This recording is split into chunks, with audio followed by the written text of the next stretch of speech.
आं गिबियावनो आल्लाह प्रभुखौ आङो धन्यबाद होयो कारन रमजाननि समाव दिनै 17 दिन रमजान बे 17 दिन रमजानाव दिनै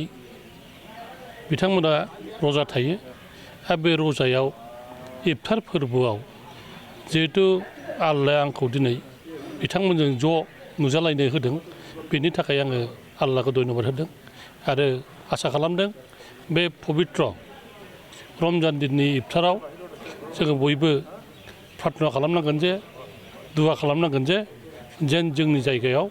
बयबो ज' शान्तियैनो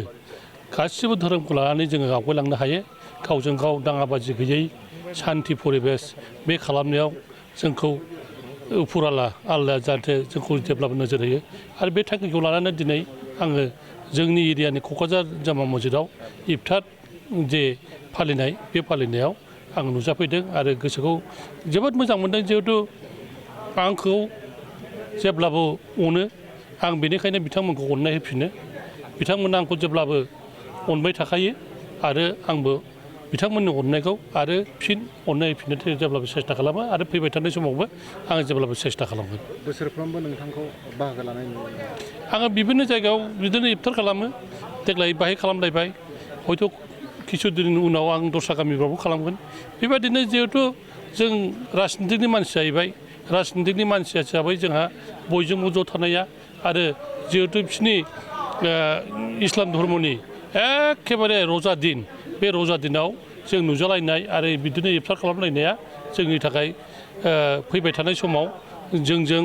जिहेतु मोजां मोनलायनाय दादा भाई हिसाबै माने आलिगुम थानाय बे जिनिसा जेब्लाबो थायो आं बेखौ जेब्लाबो सेस्था खालामो ইছলাম ধৰ্ম ৰমজান মাহ চলি আছে আজি 17 ৰোজা আমাৰ পালন হৈছে আমি সকলোৱে পালন কৰিছোঁ আমাৰ ঈদৰ উপলক্ষ হৈছে ঈদৰ মাহতে সব শান্তি সম্প্ৰীতি প্ৰত্যেক জাতি ধৰ্ম বৰ্ণনিৰ্বিশেষে যাতে বজাই থাকে তাৰ কাৰণে আমি ইফতাৰ কৰি আল্লাহৰ ওচৰত দোৱা মাগিছোঁ আৰু আমি ভৱিষ্যলৈ কৰোঁ যাতে পৃথিৱীৰ শান্তিৰ লগতে আমাৰ ভাৰতৰ লগতে আমাৰ সময়তে সবে মিলা প্ৰীতিৰে থাকোঁ আজি আমাক যিসকল ৰাইজে যিসকল সদাশৰ ব্যক্তিয়ে আমাক ৰমজানৰ ইফতাৰ কৰালে তেওঁলোকক আমি মছজিদ কমিটিৰ তৰফৰ পৰা বা আমি